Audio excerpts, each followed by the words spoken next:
ನೇಪಾಳದಲ್ಲಿ ಸಂಭವಿಸಿದ ಹಠಾತ್ ಪ್ರವಾಹ ಭಾರೀ ಆತಂಕ ಸೃಷ್ಟಿಸಿದೆ.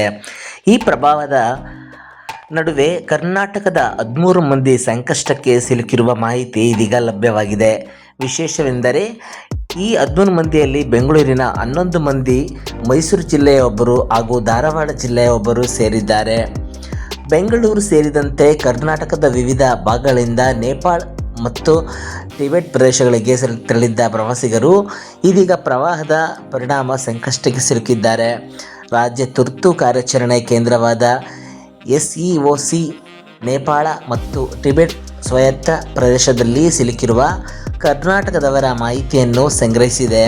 ಲಭ್ಯವಾಗಿರುವ ಮಾಹಿತಿ ಪ್ರಕಾರ ಬಹುತೇಕ ಕನ್ನಡಿಗರು ನೇಪಾಳದ ರಸುವಾ ಜಿಲ್ಲೆಯ ಟಿಮೂರೆ ಪ್ರದೇಶದಲ್ಲಿ ಸಿಲುಕಿದ್ದಾರೆ. ಇನ್ನು ಕೆಲವರು ಟಿಬೆಟ್ ಸ್ವಾಯತ್ತ ಪ್ರದೇಶದ ದರ್ಜೆ ಎಂಬ ಪ್ರದೇಶದಲ್ಲಿದ್ದಾರೆ ಎನ್ನಲಾಗಿದೆ.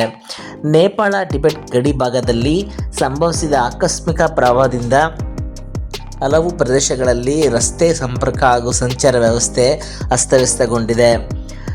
ಪ್ರವಾಹದ ಜೊತೆಗೆ ರಸ್ತೆ ತಡೆ ಮತ್ತು ಇತರ ವಿಕೋಪ ಸಂಬಂಧಿತ ಅಡಚಣೆಗಳಿಂದಾಗಿ ಅಲ್ಲಿನ ಪರಿಸ್ಥಿತಿ ಸವಾಲಿನದ್ದಾಗಿದೆ. ಈ ಹಿನ್ನೆಲೆಯಲ್ಲಿ ಕರ್ನಾಟಕ ಸರ್ಕಾರವು ಸಿಲುಕಿರುವವರ ಸುರಕ್ಷತೆಗಾಗಿ ಕೇಂದ್ರ ಸರ್ಕಾರದೊಂದಿಗೆ ನಿರಂತರ ಸಂಪರ್ಕದಲ್ಲಿದೆ. ಕರ್ನಾಟಕದ ಮುಖ್ಯಮಂತ್ರಿಗಳು, ಉಪಮುಖ್ಯಮಂತ್ರಿಗಳು ಮತ್ತು ಕಂದಾಯ ಸಚಿವರು ಪರಿಸ್ಥಿತಿಯನ್ನು ನಿಕಟವಾಗಿ ಮೇಲ್ವಿಚಾರಣೆ ಮಾಡುತ್ತಿದ್ದಾರೆ. ಕರ್ನಾಟಕ ಸರ್ಕಾರದ ರಾಜ್ಯ ತುರ್ತು ಕಾರ್ಯಾಚರಣೆ ಕೇಂದ್ರ ಹಾಗೂ ನವದೆಹಲಿಯ ಕರ್ನಾಟಕ ಭವನದ ನಿವಾಸಿ ಆಯುಕ್ತರ ಕಚೇರಿ, ಕೇಂದ್ರ ವಿದೇಶಾಂಗ ವ್ಯವಹಾರಗಳ ಸಚಿವಾಲಯ ತ್ವರಿತ ಸ್ಪಂದನಾ ಘಟಕಗಳೊಂದಿಗೆ ಸಂಪರ್ಕದಲ್ಲಿವೆ. ಅಷ್ಟೇ ಅಲ್ಲದೆ ಕಠ್ಮಂಡು ಮತ್ತು ಬೀಜಿಂಗ್ನಲ್ಲಿರುವ ಭಾರತೀಯ ರಾಯಭಾರ ಕಚೇರಿಗಳಿಗೂ ಸಿಲುಕಿರುವವರ ಮಾಹಿತಿಯನ್ನು ಹಂಚಿಕೊಳ್ಳಲಾಗುತ್ತಿದೆ. ಸಿಲುಕಿರುವ ಕರ್ನಾಟಕದ ನಿವಾಸಿಗಳಿಗೆ ಅಗತ್ಯ ನೆರವು, ತೆರವು ಕಾರ್ಯಾಚರಣೆ ಮತ್ತು ಸುರಕ್ಷಿತವಾಗಿ ಭಾರತಕ್ಕೆ ವಾಪಸ್ ಕರೆತರುವ ಪ್ರಕ್ರಿಯೆಗೆ ಸಹಾಯ ಮಾಡುವಂತೆ ಕೇಂದ್ರ ಗೃಹ ಸಚಿವಾಲಯ ಸಮಗ್ರ ನಿಯಂತ್ರಣ ಕೊಠಡಿಗೂ ಮಾಹಿತಿ ನೀಡಲಾಗಿದೆ. ನೇಪಾಳ ಅಥವಾ ಟಿಬೆಟ್ನಲ್ಲಿ ಸಿಲುಕಿರುವ ಕರ್ನಾಟಕದವರು, ಅವರ ಸಂಬಂಧಿಕರು ಹಾಗೂ ಪ್ರವಾಸ ಸಂಘಟಕರು ಅಗತ್ಯ ಮಾಹಿತಿಯನ್ನು ಸರ್ಕಾರ ಪ್ರಕಟಿಸಿರುವ ಗೂಗಲ್ ಫಾರ್ಮ್ ಮೂಲಕ ನೀಡುವಂತೆ ಮನವಿ ಮಾಡಲಾಗಿದೆ. ಈ ಫಾರ್ಮ್ನಲ್ಲಿ ಸಿಲುಕಿರುವ ವ್ಯಕ್ತಿಯ ಪ್ರಸ್ತುತ ಸ್ಥಳ, ಪರಿಸ್ಥಿತಿ, ಸಂಪರ್ಕ ವಿವರಗಳು, ಬೇಕಾಗಿರುವ ನೆರವು, ಪ್ರಯಾಣದ ಮಾಹಿತಿ ಮತ್ತು ಪ್ರವಾಸ ಸಂಘಟಕರ ವಿವರಗಳನ್ನು ನೀಡಬಹುದು. ಇದರಿಂದ ಸಂಬಂಧಪಟ್ಟ ಅಧಿಕಾರಿಗಳಿಗೆ ರಕ್ಷಣಾ ಮತ್ತು ಸ್ಥಳಾಂತರ ಕಾರ್ಯಾಚರಣೆಯನ್ನು ಸಮನ್ವಯಗೊಳಿಸಲು ಸಹಾಯವಾಗಲಿದೆ.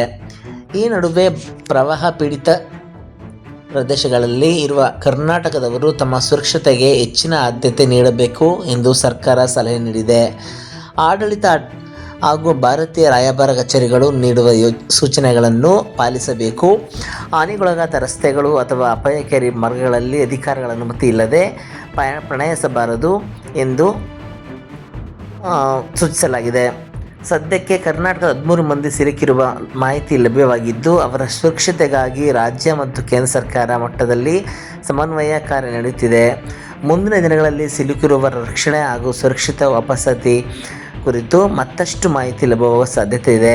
ಈ ಸುದ್ದಿಯ ಬಗ್ಗೆ ನಿಮ್ಮ ಅಭಿಪ್ರಾಯಗಳನ್ನು ಕಾಮೆಂಟ್ನಲ್ಲಿ ತಿಳಿಸಿ. ಇಂತಹ ಕರ್ನಾಟಕ ಪ್ರಮುಖ ಸುದ್ದಿಗಳಿಗಾಗಿ ನಮ್ಮ ಚಾನಲನ್ನು ಸಬ್ಸ್ಕ್ರೈಬ್ ಮಾಡಿ. ನಮಸ್ಕಾರ ಸ್ನೇಹಿತರೆ.